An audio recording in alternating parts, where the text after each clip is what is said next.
Welcome to LPA Presents. I'm your host, Matthew D. Rhodes, and today I'm here with author JM Gillespie. How are you doing today?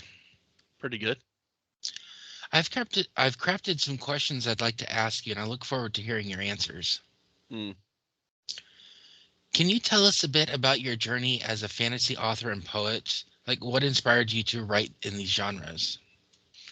A lot of writers, I started out as a GM for tabletop RPGs, Hmm. and I was doing that for 15 years or so before I decided to start writing about the world I created, the characters I created, and just the lore itself that I pretty much all created too.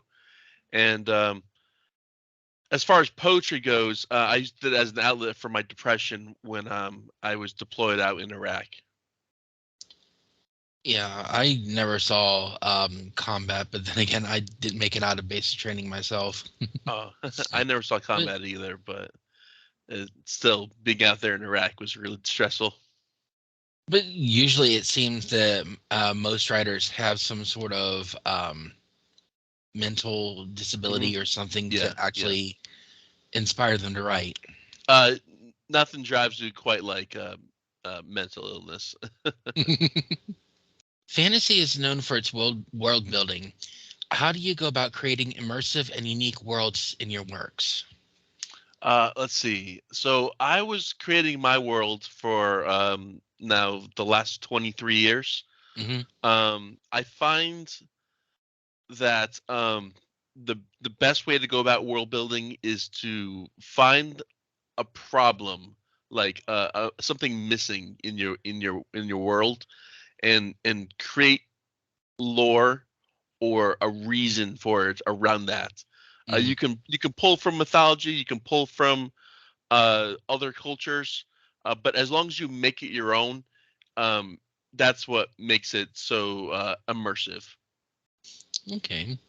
You know, when I wrote my work, it Mhm. originally started as a role play, and then I just created an entire backstory for my character and put Yeah. it to paper. Yes. Yes. Have you ever done that kind of role play, text based? Text based. Hmm. You know, never text based, but I did do a lot of role playing in World of Warcraft. Hmm. I was part of a military guild actually that was part of a giant 20 guild alliance, and I played a mender or a healer, and I had a role play basic training and going out on patrols and healing people's wounds. And I don't have any experience in medical field, but I picked up some stuff from other role players, and I had a lot of fun with it. And I went and created my own guild based off of my fantasy books, and we had a lot of fun with that. Now World of Warcraft, there's like maybe one server that you can truly role play on, and I don't want to go there because of how grody it is. I, only in one section of the entire world is it grody, but the rest of it is very immersive, very friendly, very outgoing, and they love to role play. They love to get deep within their characters and lore, and Mhm. it's like you can go off into the farthest reaches of Azeroth, and you will find people role playing either as like a restaurant or a coffee shop, or just like a wedding might be happening. It's fantastic. Moonguard's great. I had so much fun in Moonguard. What are some of the key themes that you explore in your fantasy writing and poetry? Some of the key things that I explore in fantasy writing and poetry. Uh, I like to write about LGBTQ uh, relationships Hmm. with my fantasy. Um, Also, redemption, and I love writing about the redemption arcs. I think they're great cliches, but I think that they lend themselves to being able to explore great character development through a good redemption arc. As far as poetry, mental health is a huge thing in overcoming the hurdles of mental health, like finding a way out of depression and finding your peace of mind is a huge piece that I explore in my poetry book, A Rack and Back: A Journey with Depression.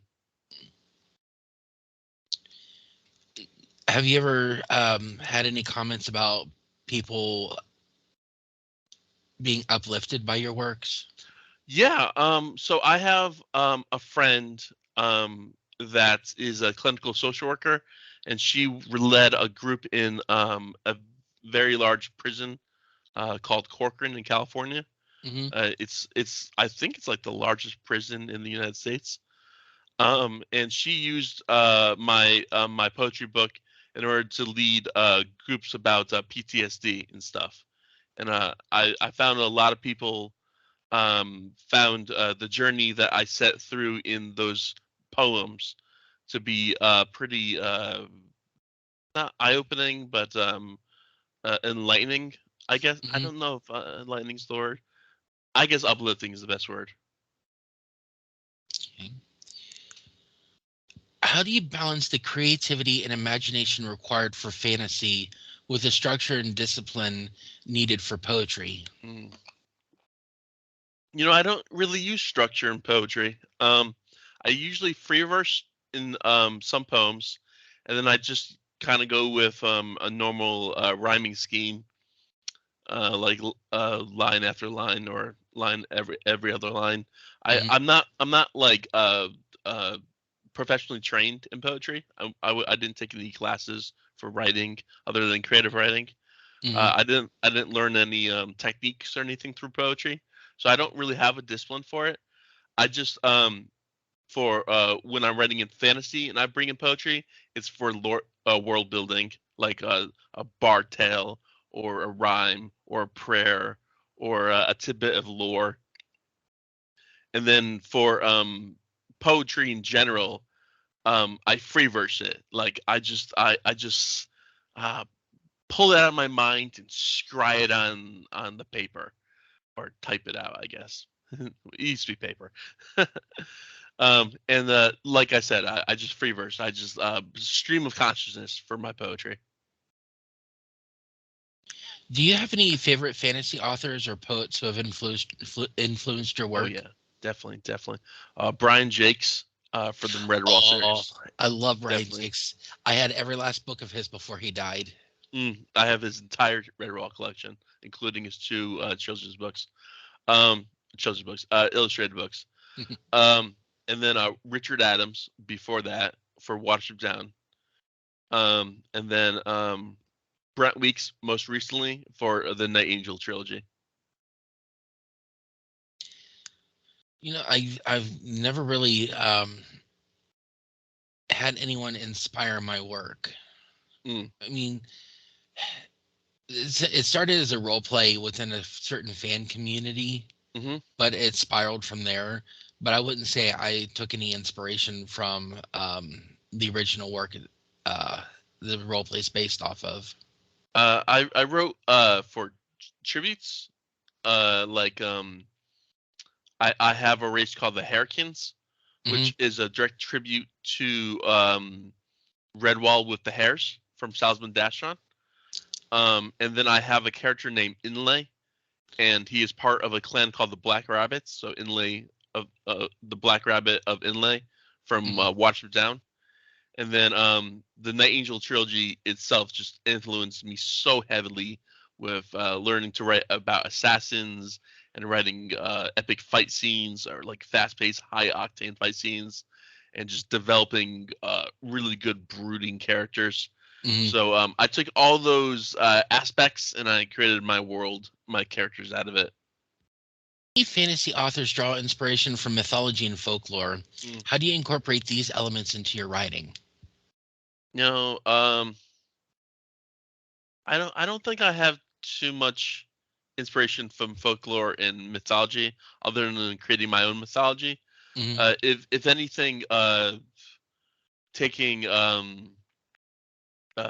elder gods and giants, like massive giants. Like my fantasy world is based around a planet called Drakterra, Dragon Earth, pretty much, Hmm. and the land itself are these Titan size cosmic dragons that land was paved over their bodies, and the world that people live on are top of these massive dragons. So there are mythologies around the world that see like the world is on top of a giant or a giant turtle or things like cosmic animals play roles for mine, I guess. Kind of reminds me of the lore in World of Warcraft with Azeroth being a Titan soul. Yeah, yeah, sort of like that, except it's not within the planet itself. It Right. is it is the planet, or it's dragons on the planet. But yeah, World of Warcraft is has I wouldn't say influenced me in any way, but Hmm. like I appreciate it from a writer's standpoint. The mythology that oh, what's his name? Um, I forgot the guy's name. Chris Metzen. Chris Menson. Chris Menson. He shaped the entire mythology of World of Warcraft and the Warcraft universe, and I as bad as the writing is in World of Warcraft most of the time, Hmm. I still appreciate it from an author standpoint. Absolutely. I mean, I can't get enough of the WoW lore itself. Hmm. Can you share a bit about your creative process when crafting a poem or fantasy story, or do you have any rituals or routines? Um, so, like I said before, when I'm creating a fantasy poem, it is to solve a missing piece. If I need a prayer that a character is saying to their patron deity, Hmm. it will be a missing prayer that I don't have yet about a prayer for grace or strength or to overcome an obstacle. Or I might say like, oh, for example, um, there's a scene in my third book where two of the characters are walking through a library, Hmm. and normally someone might like walk through this library and just keep it as a set piece. It's just like there's books everywhere and they're really old. But I wanted to go into like, what are these books? Is there any tales from these books? And like I have a character pull out a fable book of the White Lady, which is a unicorn, and I created some lore around the unicorn, where she is a guardian of the life matrix of Cyprus, which is the soul that keeps the dragon, gives it sustenance and keeps the nature alive and stuff. And so I'm like, all right, so let's write an excerpt from these fables. And I'm like, this is a perfect time to insert a poem. So the missing piece was I needed some type of fable in my world, and so I wrote a short poem about the fables of the White Lady, and it's about a man that goes out and tries to find this fabled unicorn, this maiden, and I tried to pull from the last unicorn, which was a story by Brett Beagle. I don't know, Peter Beagle. I don't know. But there was a movie from the 80s, from the early 80s, The I Last rem- Unicorn, I which remember it. oh man, I love it so much, and it's totally gotten me into fantasy when I was a kid. But I try to pull from the the aspects of the unicorn written in that book, for my unicorn, and that's that's what I drew from, and that's how I solved that problem of uh, uh, filling out lore in my world more. So poetry in my world is for lore, it's for world building, it's it just it's just ways to sprinkle the world building in without hammering in exposition, you know? Mhm.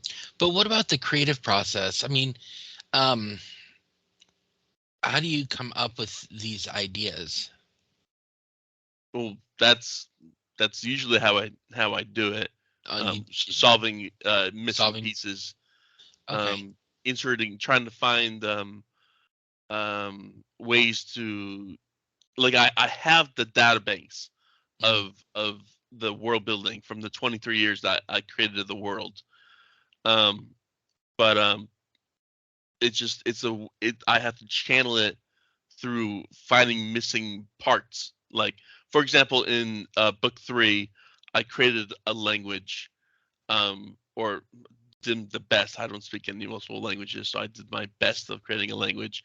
And when I came across I needed to say a sentence, when I came Mhm. across a word that I didn't have for it, I would go into my key and create a word and a rule of how to like find that word, and Mhm. then I put it in the language, and then I wrote a poem all in Salrathian, all in the angelic tongue. It was pretty wild. As far as my real life poetry goes, Mhm. the ones about my depression and stuff, um, I don't know how that comes up. I just like try to find what mood I'm in and just I write. I don't know where it comes from. I don't know how it came onto the paper. It's just it's a stream of consciousness. It's just I trance out, and then boom, there's writing on it.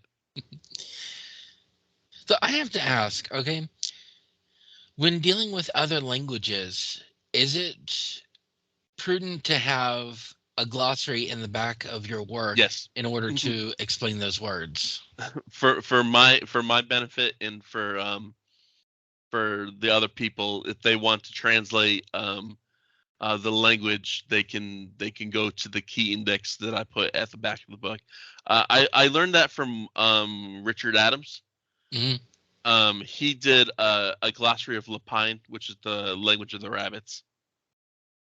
Okay. I'm in my book, I'm using Swahili and Mhm. Zulu, and I'm Yeah. having to explain to people what each of those words actually means. Do you speak that fluently? No, Do you speak that at all? no. But I'm guessing you're using like Google Translate or something. Yes. Okay. I know It, it's not the best way to do it, but I mhm. can't find anyone locally or anywhere that actually speaks those languages. Yeah, yeah, yeah, yeah. Well, good on you for trying something new. Well, my book takes place in Kenya and The Tanzania, African so savannah, yeah. yeah. Do you have a preferred form or style when it comes to poetry? Free verse. Free verse? Hmm. How important is symbolism and allegory in your fantasy and poetic works? I thought about this question before. I don't use too many allusions or metaphors or I in my depression work I use a lot of metaphors.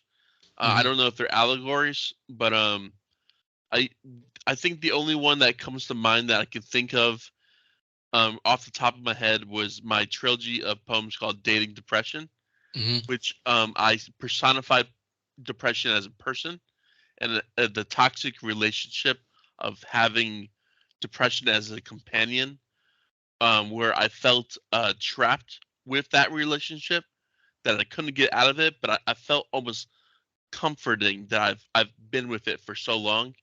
And then as I start dating life, I start seeing how abusive the relationship with dating depression was. Hmm. And then by the third one, I break up with depression, and I tell him, it's me, not you. Ouch. Mm. What challenges have you faced in blending poetry and fantasy, and how have you overcome them? Mm, writing fantasy poetry is a lot easier than channeling uh, mental health into poetry. Fantasy poetry, you just got to make it interesting. You got to make it almost whimsical, almost enchanting. You got to like I think the hardest ones is when you write odes and uh the hero poetry where you try to write an entire story of mythology through a rhyming scheme. I found that the hardest parts writing stories about uh, mythical figures or heroic figures, and then just trying to write gigantic poems around their trying to like explain their lore in a rhyming scheme. I find that the most challenging, but I overcome that by uh, a a website called Rhyming Zone, which you type in the word and it shows you every single near rhyme and full rhyme with it. And you just pick up the words and create the, the the the stanza to your choosing.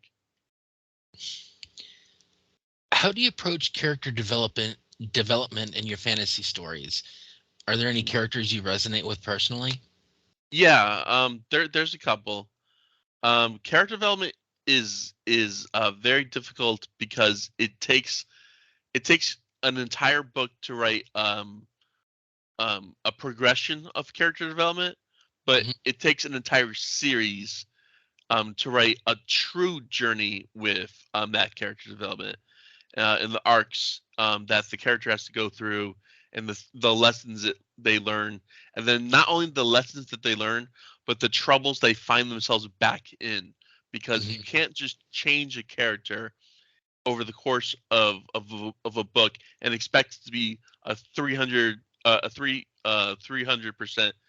fleshed out character, a 360 um, round out character Yeah, without showing the hurdles that they went through. You can't just have the character felt bad and boom is a new character. No, they right. have to they have to really struggle. They really have to change. They really have to want to change. And you have to show them their experiences. You have to show them their failures, their successes, their triumphs, and their failures. It really takes a lot of in-depth work to change a character. Well, there's a lot of psychology that goes into creating these Hmm. characters. Oh yeah, yeah. It's like with the main character of my book, um, he's dealing with a demon within, but Hmm. what is that demon really doing compared to what's Hmm. happening outside? He ends Sure. up facing off against humans Hmm. that have killed his family and are after him. Hmm. How does he feel about humans since then? Yeah, yeah, yeah. I have a character that has a similar story to that. Alucard is a child taken by the Black Rabbit Assassin clan. They're not really rabbits. Uh, and he is thrust into that world to be raised as a killer, and he has to balance morality with this way of life.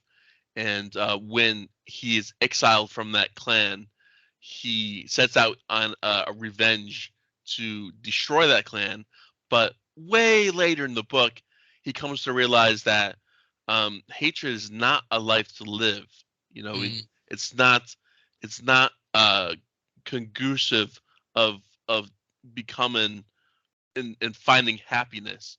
So he has to choose to embrace his forgiveness for them, and at the same time he has to remember how much he has lost because of them, and he has to balance um, love and hate and forgiveness and vengeance together. what is that phrase? When seeking vengeance, be prepared to dig two graves. Yeah, pretty much. Yeah, yeah, exactly. Um, I have come to see you with eyes unclouded by hate. from Princess Mononoke, dub version.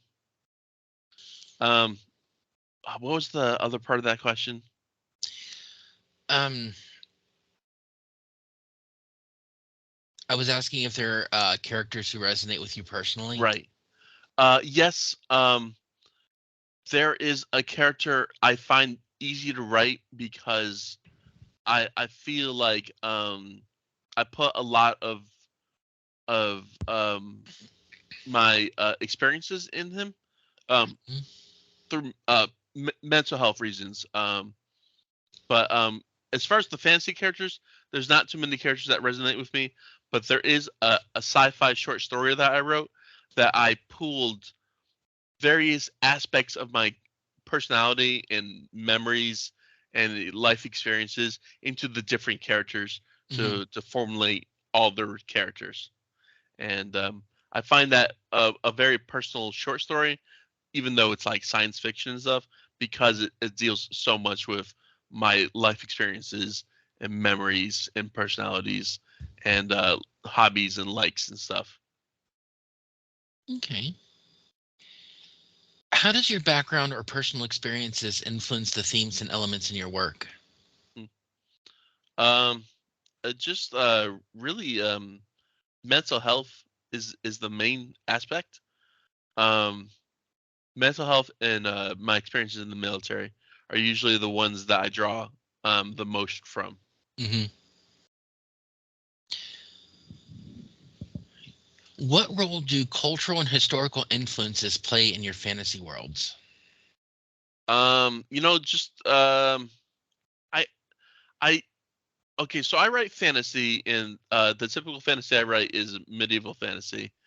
Um, it Sometimes I try to stick to European, but most of the time I like to blend in modern concepts with my fantasy. Hmm. For example, in the third book, although it is a historic medieval army, catapults, trebuchets, Hmm. um, legions, and patrolling and things like that.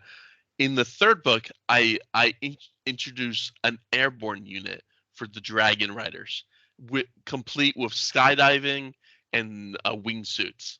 So there are modern aspects that I pull from like things.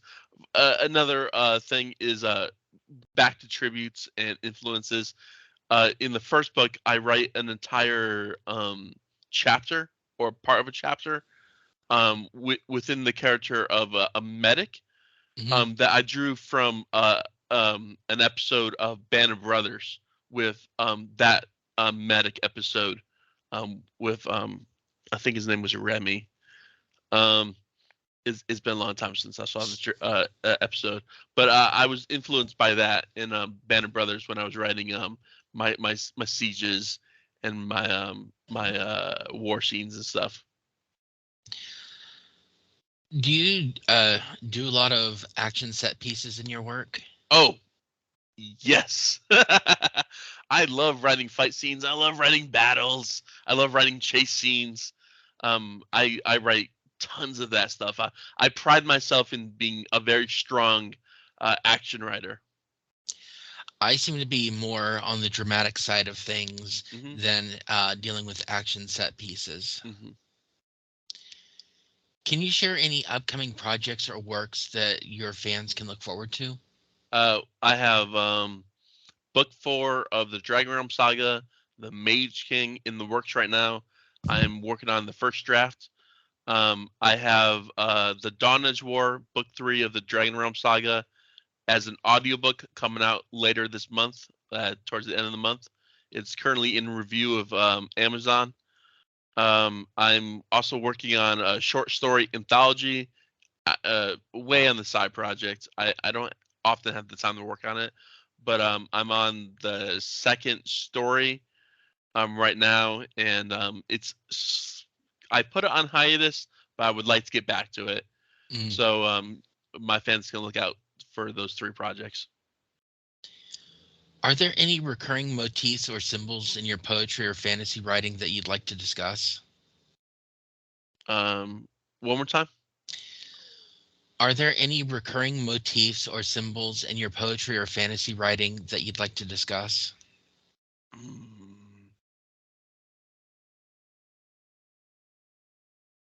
Mm, I don't think there's any really recurring ones other than the trilogy of poems of the dating depression, with Mhm. depression being personified as a person, as like a Okay. toxic abusive relationship.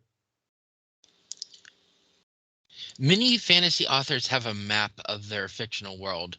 How hmm important is cartography in your world building process? my books are based off my tabletop, and I do have maps. I think it's very important to map out the world and Hmm. have like a set idea of where things are in relation to other points of interest. Hmm. Um, I think if you go in and you just throw out different locations without having a relative sense of what direction they things are on the map, I think you're not going to have as fleshed out as of a world that you could have. I guess in my work, I don't have a map, hmm but it takes part of it takes place in Kenya, part hmm of it takes place in Tanzania. hmm The only point of contention that I would draw character people's um, relative points of interest would be hmm like Mount Kilimanjaro. hmm Well, people can reference actual maps of Kenya uh, for that. So you have that going for you. As far as the fantasy world, I recommend drawing a map for if you're going to have multiple places of interest that Mhm. are recurring aspects that people would want to know what the map looks like. Unfortunately, I do not put my maps in my books. Um, I don't really know how to draw digitally, but I do have maps that people can find on my Discord, which is listed on my Twitch. If they want to join the Discord, they can look at all the maps, or I can just showcase them on Twitch and stuff. It's not a big deal. Okay. How do you balance the need for originality in fantasy with the expectations and conventions of the genre? hmm hmm I think it's extremely important to set yourself different from what other people are doing. If you have too many cliches and tropes, I think people are going to get bored of your work pretty quickly. And if a work becomes predictable, it becomes less fun to read. Yeah, I can attest to that. hmm Can you provide some insights into your favorite characters or moments in your works that have left a significant impact on you? Mm. Uh, there are scenes that I'm writing currently Hmm. that I feel are so strong and so different from what I'm used to writing that they have impacted me as a writer. Um, there are scenes in the Dawnage War where oh man, Elicard is diving off a dragon, and he goes through a storm cloud, and the lightning is fritzing out, and he can feel the heat and the static and the drench from his rain, and he's counting the feet that he's falling. He's like, 2,000 feet, 1,000 feet, and then he has to open up and then infiltrate a city as the assassin that he was born to be, in order to open the gates for the army to come in and take the city. I love that scene when he's skydiving, and I use it as an example of how strong my writing has gotten, and I will always remember that scene because it showcases how much I have grown as a writer from the first book to this third book. What advice do you have for aspiring fantasy authors and poets who want to follow in your footsteps? World building is extremely important in fantasy. I recommend going in and writing as much as you can about your world as possible before beginning to write your fantasy book, because without world building, you're not going to be able to flesh out that world. beforehand. Also, it's hard to do this for myself, but there's a piece of advice that a writing teacher once gave me. Write as much as you can write, and when you can no longer write anymore, write some more. Well, that's all the questions I have for you today. Thank you Mhm. for taking time out of your busy day to meet with me. No problem. It was a pleasure. If you're interested in working as a professional in the film industry or would like to become an author, stay tuned each month when we interview industry professionals and get their hot takes. Join LPA Presents again next season, where we hope to have a wonderful lineup of professionals ranging from YouTube and Hollywood to published authors and aspiring writers alike. If you'd like a chance to check out any of my work, I'll leave a link in the description where you can find my current projects. Until then, stay tuned.